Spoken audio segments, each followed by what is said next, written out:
Bonjour, on se retrouve pour cette nouvelle semaine de travail. Il s'agit de la dernière semaine avant les vacances scolaires. Donc comme d'habitude, je vais te préciser un petit peu ce que j'attends de toi sur la séance d'aujourd'hui. Dans un premier temps, je vais te demander, comme d'habitude, de vérifier le travail que tu as fourni la semaine dernière en le comparant à la correction de la partie B. Je te rappelle que le corrigé de cette partie B va pouvoir se trouver dans le cahier texte à la séance d'aujourd'hui. Et donc du coup, je te laisse appuyer sur pause pour faire le point sur ce que tu as réussi et ce que tu n'as pas réussi. Bien, alors à présent maintenant que nous avons donc effectué ce point sur la partie B, on va attaquer une nouvelle activité. Donc on est toujours sur le chapitre B2, action et force. Donc je te propose, si tu as déjà collé les parties A et B dans ton cahier, de prendre une nouvelle page pour pouvoir coller la partie C du chapitre qui va concerner le poids et la masse. Je te rappelle que cette partie C correspond au document PDF semaine 3 que tu vas retrouver justement dans le cahier texte sur OSE à la séance d'aujourd'hui.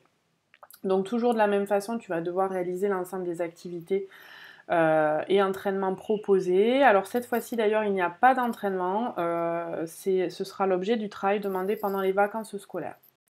Donc dans un premier temps, l'activité qui va consister à se rendre sur un lien comme d'habitude. Ce lien n'est pas le lien d'une vidéo mais le lien d'une animation pour laquelle tu vas devoir, en l'utilisant, compléter la trace écrite qui se trouve juste en dessous. Donc je t'ai fourni le lien, je t'ai fourni aussi le QR code si jamais tu as un scan de QR code sur ton téléphone et que tu veux y accéder plus facilement. L'objectif étant de compléter ce tableau qui va être très important au niveau des définitions, puisqu'on va se concentrer sur notamment la masse d'un objet, chose pour laquelle tu as déjà été préparé les années précédentes. Donc normalement ce ne sont que des rappels. Mais par contre, la nouveauté va consister au travail autour du poids d'un objet, puisqu'on a tendance dans le langage courant à confondre complètement les deux. Et justement, l'objet de ce tableau-là, c'est de clarifier un petit peu les choses et de comprendre qu'on est vraiment face à deux grandeurs différentes. Le point sur lequel je vais te demander d'insister, c'est la variation justement de ces deux grandeurs en fonction du lieu où s'effectue la mesure. Donc je te laisse appuyer sur pause pour pouvoir travailler justement avec l'animation en parallèle de ce tableau et pouvoir le compléter de la meilleure des façons. Bien, j'espère que tu auras donc réussi à compléter ce tableau intégralement. Comme d'habitude, le corrigé de cette partie sera mis en ligne la semaine prochaine, c'est-à-dire la première semaine de nos vacances officielles.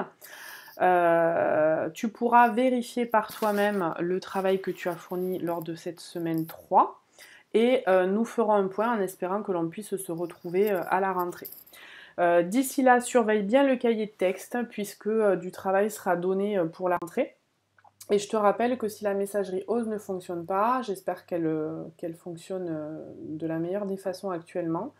Je suis joignable à cette adresse pour toute question, donc n'hésite pas, c'est bonem.renseignement@gmail.com. Il ne me reste plus qu'à te souhaiter bon courage et surtout de très bonnes vacances en espérant te revoir à la rentrée. À bientôt!